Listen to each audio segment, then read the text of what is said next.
Vous savez qu'un sujet qui est le sujet du moment, c'est la réforme de la retraite.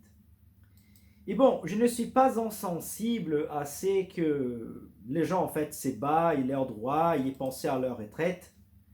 Mais c'est important, c'est intéressant, peut-être c'est mieux de dire comme ça, c'est intéressant de voir que les gens, ils s'enquêtent pour leur avenir. Ils s'enquêtent pour les futurs, pour ce qui va se passer en fait le lendemain. Mais la parole de Dieu, elle nous interpelle à quelque chose d'extrêmement important. Pas seulement notre lendemain, mais par rapport à notre éternité. Donc, où serons-nous? Où nous allons vivre? Où nous allons habiter pendant toute l'éternité? Pour être très honnête avec vous, je pense qu'on devait en fait s'organiser, on devait penser à notre avenir, mais on devait aussi penser que nous ne sommes pas, on va dire, comme immortels. Nous allons un jour mourir. Et quand, et après notre mort, nous allons rendre compte à Dieu de tout ce que nous avons fait. Et la meilleure chose que je peux vous dire, c'est d'avoir eu l'opportunité de faire une rencontre avec Christ, d'avoir cette relation avec lui.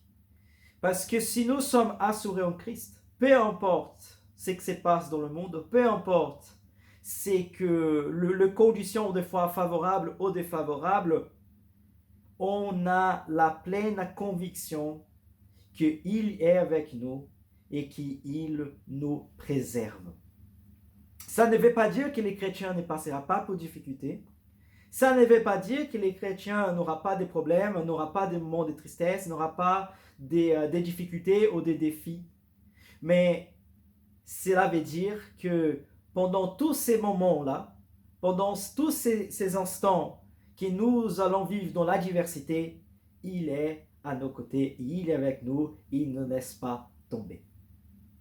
Les textes de Matthieu chapitre 5, verset 8, dit comme ça.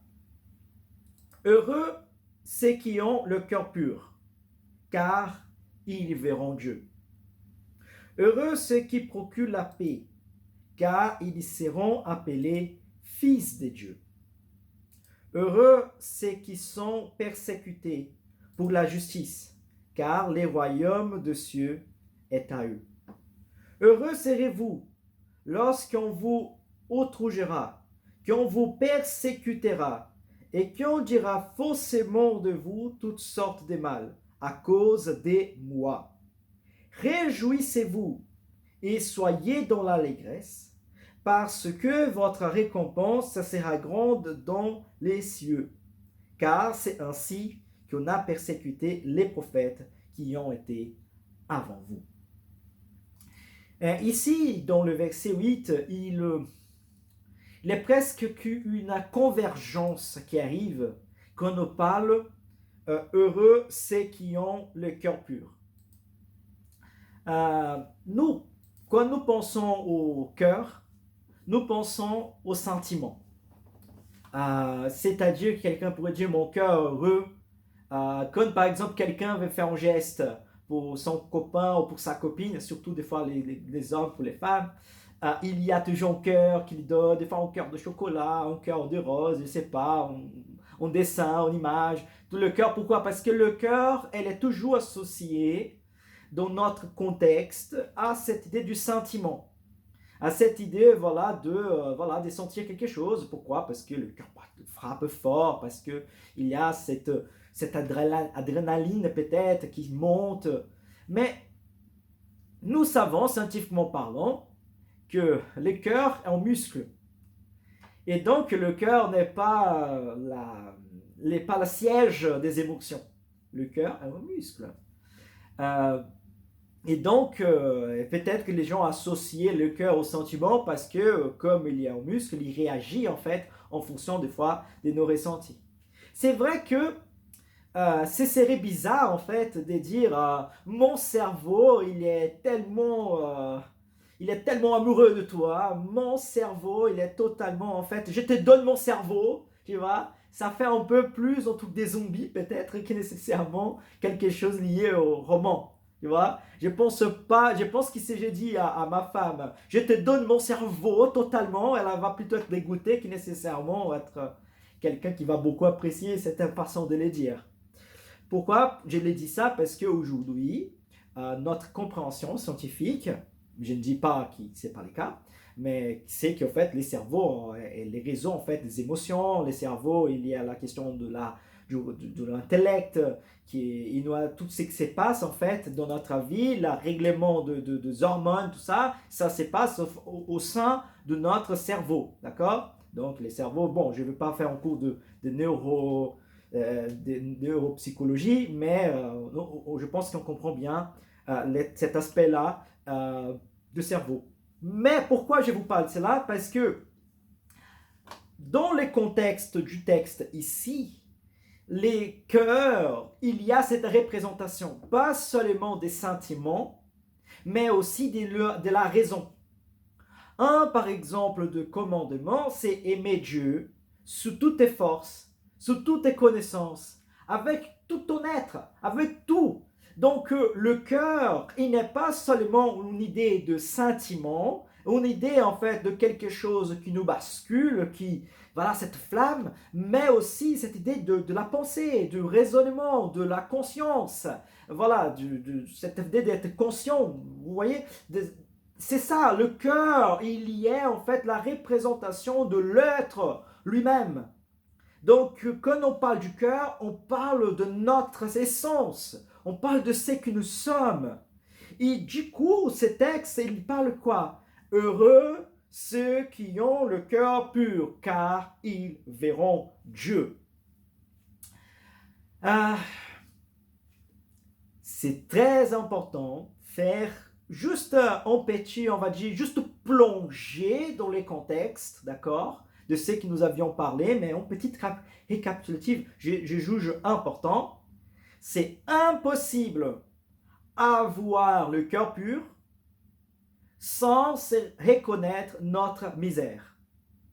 C'est impossible vivre le verset 8 du texte sans avoir vécu les versets 3, sans avoir vécu le verset 4, sans avoir vécu les versets 5, 6 et 7. Donc, on ne peut pas sauter les étapes. On ne peut pas arriver et juste comme ça, maintenant j'ai le cœur pur.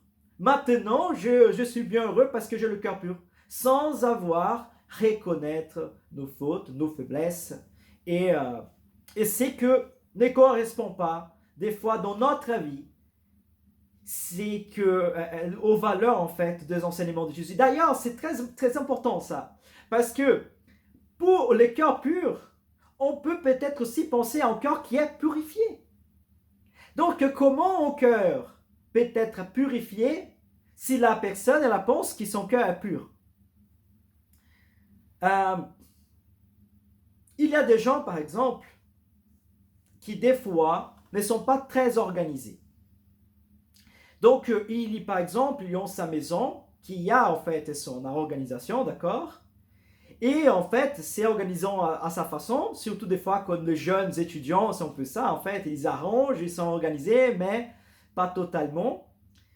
Et du coup, ça ne leur dérange pas.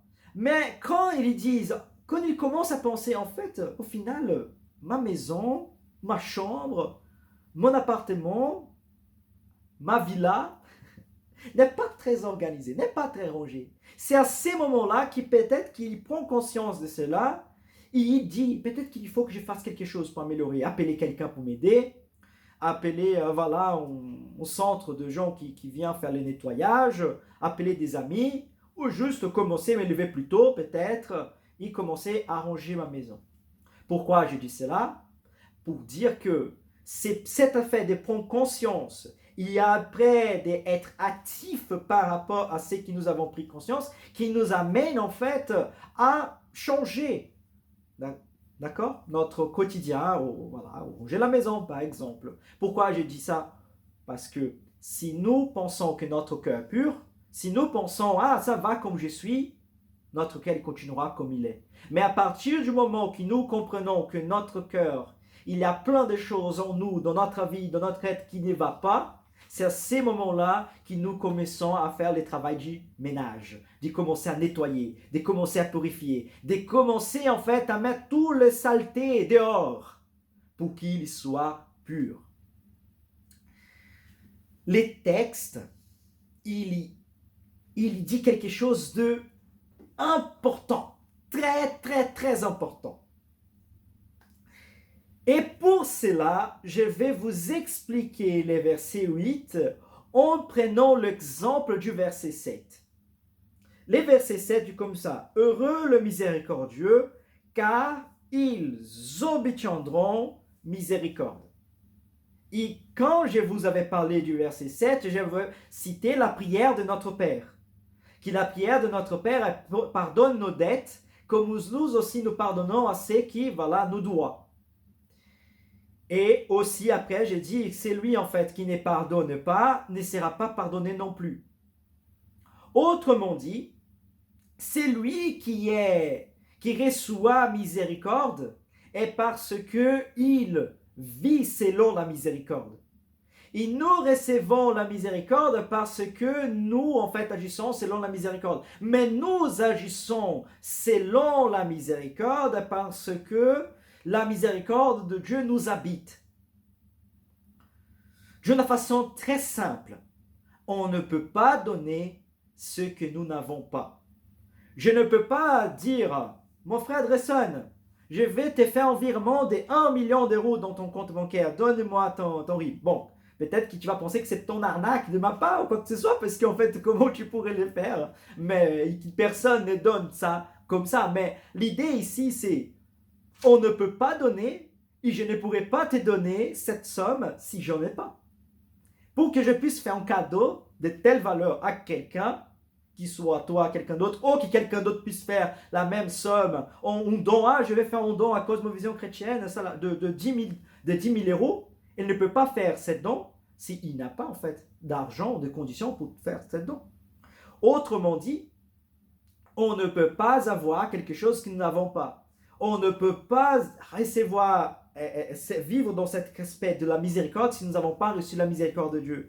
On ne peut pas avoir le cœur pur si nous n'avons pas si nous n'avons pas eu l'occasion d'avoir une rencontre avec Dieu, d'avoir eu cette relation avec Jésus. Dans cette relation, c'est l'effet d'avoir vu Dieu que nous avons le cœur pur.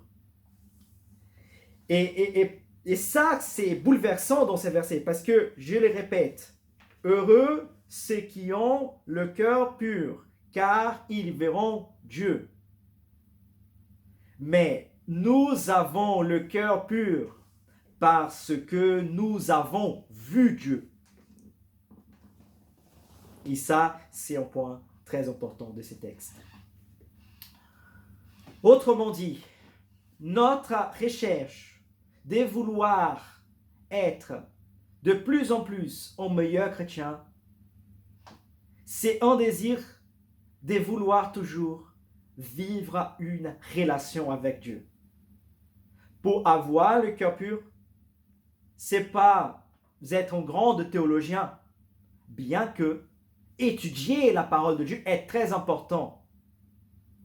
C'est pas être quelqu'un qui prie 24 heures sur 24.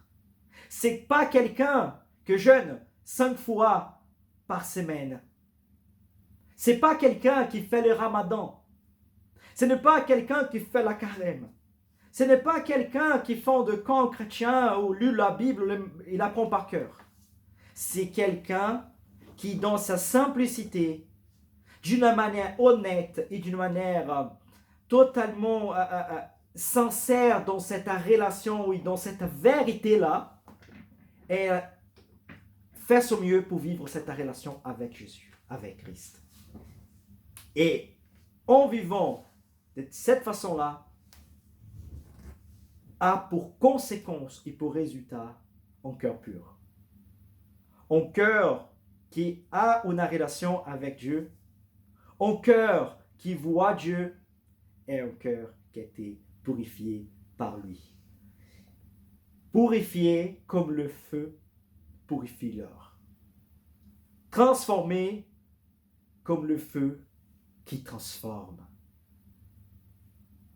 Modelé comme les potiers modèles façonnent la boue. Que cette parole puisse être une source d'encouragement, que cette parole puisse nous basculer afin que notre désir soit celle de vivre cette relation,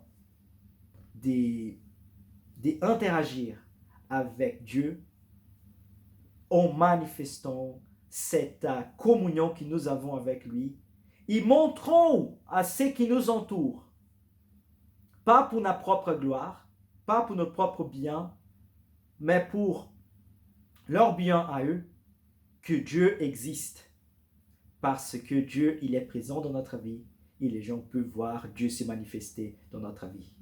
Qui nous vivons dans un monde d'inégalité, d'injustice, du malheur, mais en nous, les gens peuvent trouver la paix, la grâce et l'amour de Dieu, pas parce que nous sommes parfaits, mais parce que notre cœur, il est propre, il est propice pour que le Saint-Esprit puisse habiter. Et donc, quand les gens nous rendent visite, ils sont en train aussi d'avoir une rencontre avec Dieu.